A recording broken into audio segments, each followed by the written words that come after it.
All right, it has definitely been a long ass time since the last Spurs Roundup episode. For what was at the time the Jeremy Sohan installment when he was still with us and wore jersey number 10, obviously. But obviously, that experiment did not work out in San Antonio. So he's with the New York Knicks now, who did make the playoffs. So if he's on the playoff roster, I wish him nothing but the best. But obviously, it's only a matter of time before he goes to turn into prime Michael Jordan, like every other Spur during the post Tim Duncan era that has left San Antonio and gone on to a new team or more to do it more there than they did with us, which was only every now and then. So, but I digress. This is a Carter Bryant installment of the podcast we just are just doing for fun. It's not really putting a lot of effort into it. Basically, it's just a casual podcast going over a lot of Spurs topics and news and previewing a lot of Spurs related things and upcoming games. And maybe some of them will be like game reviews within a game review if we don't have time to make a standalone basic standard regular game review. So therefore, this is basically a playoff preview, let alone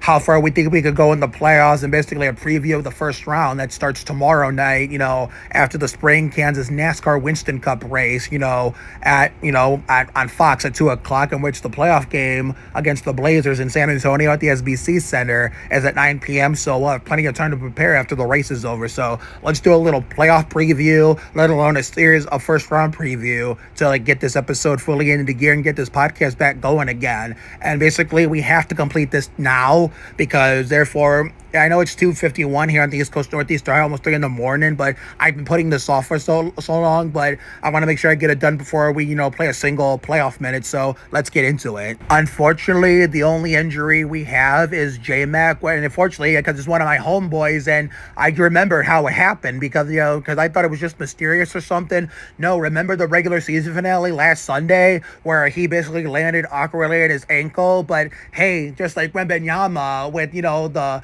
game against the Sixers when Paul George took out his rib by accident, and basically with Castle with his injury, Castle did finish the game and even got a triple-double out of it, and Wemby did try to finish the first half, but all but 44 seconds before he eventually played through that rib injury in the penultimate game of the season against the Mavericks and Cooper Flag, so he can meet the 65-game criteria. So the fact that J-Mac actually did finish the regular season finale despite coming down on it, because that actually happened at the end of the second quarter, right as I think it might have been when De'Aaron Fox hit that second quarter buzzer beater from beyond half court. So the fact that J-Mac actually finished the game is actually a good sign. He didn't even leave the game or anything. So therefore, hopefully this is just short term and that he comes back really, really fast to provide whatever contributions Mitch may or may not need him to provide for us, because, basically Jones Garcia missed an opportunity to play in his first, playoff as a Spurs rookie because of his busted ankle in the G League. So maybe next year, if he comes back to San Antonio and gets a standard contract, gets promoted, then if we are this good again, he'll get his chance. And I bring him up because if he did not get that, season-ending injury in the G League with J-Mac's injury at this point, which obviously is way lesser compared to what DJG had, we could have used him here as a fill-in, until McLaughlin was ready to come back, and then we send, DJG back to the inactive playoff roster. So a real missed opportunity there. So maybe we'll give Harrison Ingram minutes if needed. So therefore, we'll see who will be the next man up from the G League, two-way players in San Antonio, or a bench player that doesn't get to see, major minutes, because it's the same dude always being played every night whenever we have a fully healthy roster. But Mitch Johnson is full of surprises, so we'll see. We have come a long way since the rebuild years, basically the first 4 years being the pre-Wembenyama years, and basically the first 2 years of the Wembenyama era, basically we were still rebuilding, but the fact that we were still very horrendous, but it didn't feel that way as much as it did the last year before Wembenyama, 2022-23, because the Wemby effect maybe is always a positive thing for the most part, and that basically turned into a butterfly effect that made a disastrous season it was feel more positive than it should have, because Wemby always brings good vibes. I mean, sure, we didn't make the playoffs in his second year, basically, because, he was out with the blood clot after the All-Star break, and, Bismack Biyombo, who originally brought in to back up Wemby, he had some depth at the big man position, but he basically did a great job substituting him from the rest of the season, which is part of why I picked him to be my homeboy in San Antonio, probably an underrated choice since he's been everywhere, basically. But just like Blake Wesley, who we'll talk about him a little later, basically. But the fact that Chris Paul was on the team to like help elevate us, like he did with other bad teams that are rebuilding a few years before he came to us, he literally improved us from Wemby's first season, where we improved our win total from 22 to 34, and basically we lessened our loss total from 60 to 48. So basically, we were making progress, and then we all know what happened this year: 62 and 20. What a turnaround. It's been amazing being a Spurs fan this year, where I thought we were still going to be stuck in purgatory, still have to rebuild, but I never been more happy to be wrong in 32 years of life. And I say that a lot, but I mean it more this situation more than any other situation I've said it for. I mean, because look at this. This team is fully stacked like Kenny Wallace, just like that 2015-16 team during the Live and La Vida Labradors year that surprisingly did not win the championship and give Duncan, a sixth and final ring, basically retiring him on top, like we did with the Admiral in 2003. I mean, when his last year. Except back then, we knew it was Robinson's last year because he told us before the season started, 02-03. We didn't know it was going to be Duncan's last year, but so those two paid close attention to his body language when he walked off the floor in that Game 6 of the OKC series in round 2. It's almost like they knew, but for me personally, I was so attached to him for all the 19 years he played and my 19 years as a Spurs fan at the time. I could not imagine seeing the Spurs without him. Eventually, I knew it was coming, but I wanted him to stay at least one more year to see if we can get him one final championship. We all know that didn't happen, obviously. And not only is it Wembanyama's first playoff in year 3, but it's my two homeboys, Harper and Bryant's first playoff in their rookie season. So, as a fan of both, as two of my current favorite players, I could not be as excited for them as I am for Wembanyama, so good for them. So as far as this playoff history goes between the two teams, and basically our first round matchup, here it is. Robinson's rookie year, it was Robinson's first playoff, obviously, just like Tim Duncan's first playoff against, the ringless mailman Pito and Stockton in the second, basically in 1998 against the Jazz. Unfortunately, rookie Robinson lost in the second round to the Blazers, leading to the Blazers going to the finals to lose to the eventual back-to-back champion, Detroit Pistons. And then the last year I was on this earth, the Spurs did win in the first round. Now, basically, which is where the two teams are facing off this year. Unfortunately, even though this is before I existed, they did lose in the second round to the Phoenix Suns, but then they didn't face off again until 6 years later in Duncan's second year, the Live in La Vida Loca year in 99, where we all know about the Memorial Day miracle thanks to Sean Elliott. And of course, we all know what happened at the end. We beat the New York Knicks to win our first of 5 rings, even though I wish Ewing would have played in that series, considering, that was the one championship I won on West 122nd as a fan. And it would have been pure cinema for a 5-year-old me to watch the Admiral versus Ewing for the NBA championship. But I digress. And then my last full year on Sandhurst, my last full Spurs season on Sandhurst 2, we, waxed that ass 4-1 and basically blew them out of their own gym on their basically in the elimination game.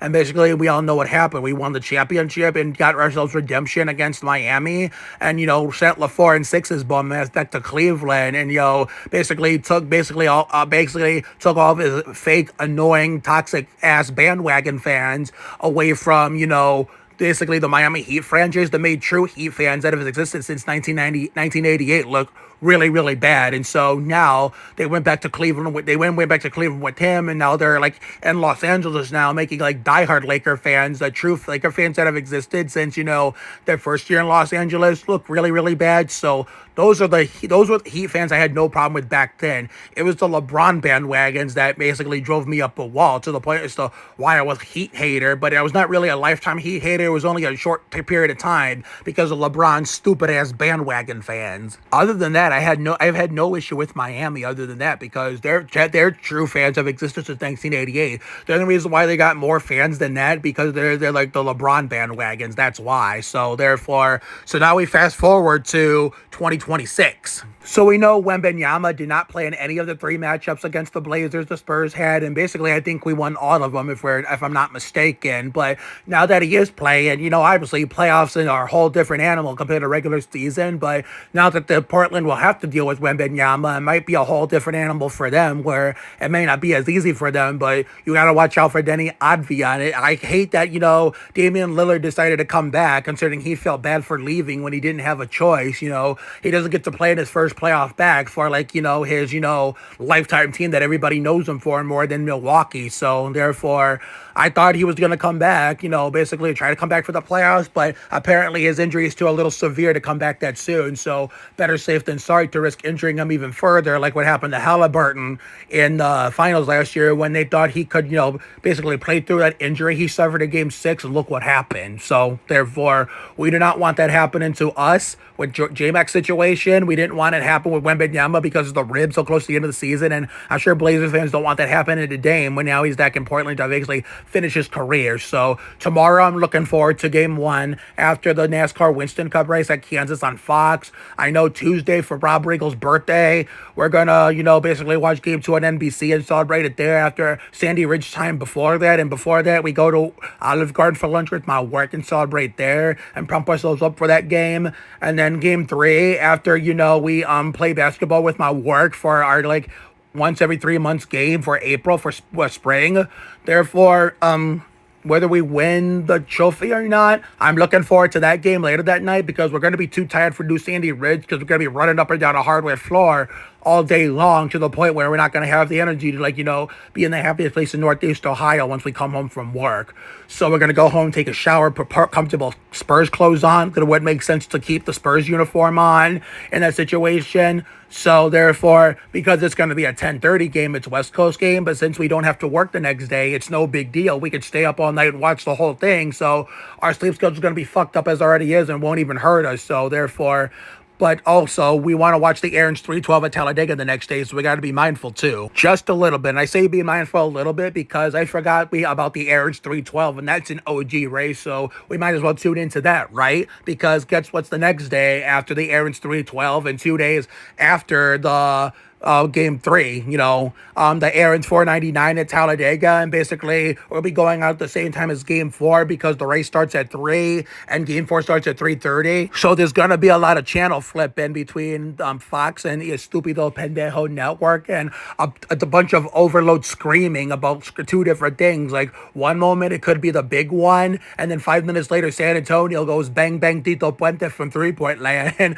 my Facebook feed is gonna get driven up a wall because I'll be live Facebooking about both events at the same time, live TikToking about both events at the same time, and live Instagram posting on broadcasting at the same time of both. And on the community tabs on YouTube, I'll be doing the same thing, talking about both simultaneously, and it's going to confuse the shit out of my audience. I'm like, what the fuck is this boy talking about? Is he watching the Spurs playoff game against the Blazers Game 4? Or is he watching the Aaron's 499 at Talladega? Which one is it, unless he's watching both? And that's what I love about these NASCAR San Antonio doubleheaders, as in the one where both a Spurs game and a NASCAR race is going at the same time, because it'll basically be most of my audience is entertainment, but some of it, it'll some people crazy, but even then, even though some people will drive crazy, all they could basically do is laugh at it, because at least they know I'm having fun and everything. So therefore, the basement's going to be rocking all day and night tomorrow, and all day the next Sunday, because that's what we did during the previous NASCAR San Antonio doubleheader with,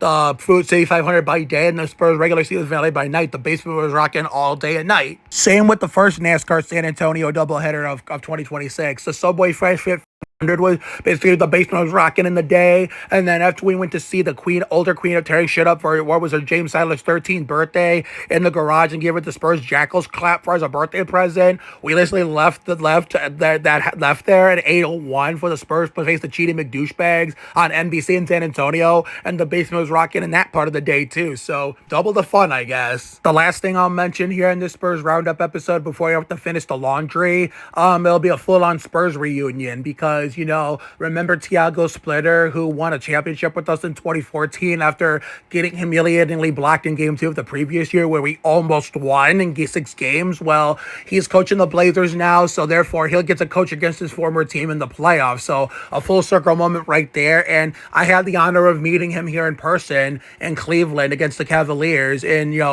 that same 2012-2013 season, 2 days before my Jeremy Mayfield or Lucas Tomlin's 19th birthday, which I witnessed the game winner in person. So that was an early birthday present for me before they went into the All-Star break back when the Daytona 500 was a week after my actual birthday. So therefore, it'll be cool to go against one of my former players as a coach of the opposing team in the playoffs that I actually met in person for myself when my second to last day being Babe Labonte or Bismack Biyombo, 18 years of age. Next up, we have my former homeboy from last year's team, but it didn't start till like midway through, Mr. Blake Wesley, and I was looking forward to seeing hopefully what his potential could be on this year's team until we traded him away to Washington, and apparently Washington didn't want him. So I think there was another team in between the Wizards and eventually the Blazers that picked him up, but I don't even fucking remember who. But eventually the Blazers did pick him up, and now he's playing really well for them. Basically, he did have one game where he turned to prime Michael Jordan, but that was pretty much it for now. Keyword for now. So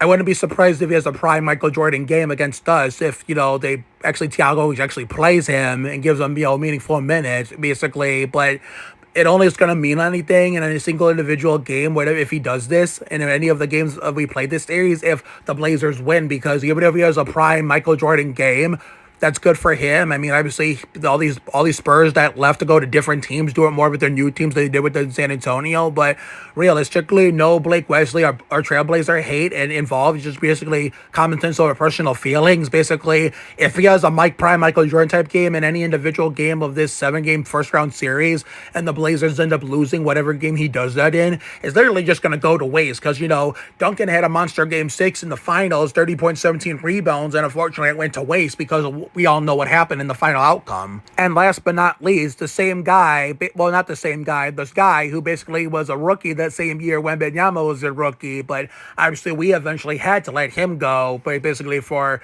create the team that we have today, and bring in these players that are doing great for us nowadays, City Sissoko, he's now in a Blazer uniform and basically getting more playing time there than he did with us, and I don't know if he's turning to prime Michael Jordan yet for at least one game, maybe more. So for Braden Wilson, Boyce Jr., and any other Blazer fan I have on my social media as part of my audience, and hell, even Bitsy Tulak, who's basically a huge Blazer fan, and her honey, David Gentoli, who I became a fan of through A Million Little Things as Eddie Seville, considering they were on Grimm together before I knew either one of them existed, before A Million Little Things became a thing. So therefore, feel free to pitch in and tell me if your guys are seeing this. Obviously, David Gentoli doesn't have TikTok, but I obviously this never goes on Instagram. But if Bitsy Tulak actually sees this on TikTok, she could comment if City Sissoko has had a prior game where he turned into prime Michael Jordan, because Bitsy, as a fan of your husband and his work on A Million Little Things, basically one of your husband's fans is a fan of the team that one of your players, City Sissoko, who wears number 91 on your team, used to play for. So therefore, I hope you're going to kind of think of me being a Spurs fan, being one of David's fans, basically, you have a former player on the Spurs as a coach, who won a championship with us in 2014.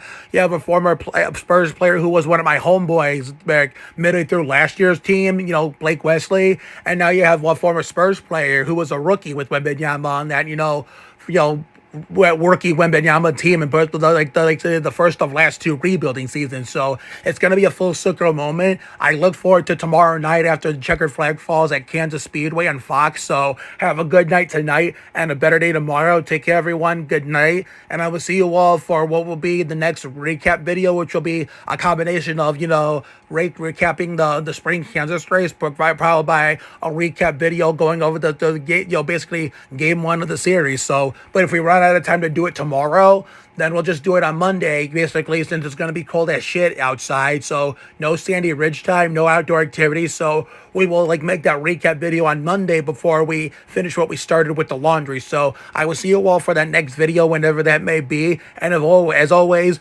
go Spurs, go. See you later, everyone. Go Spurs!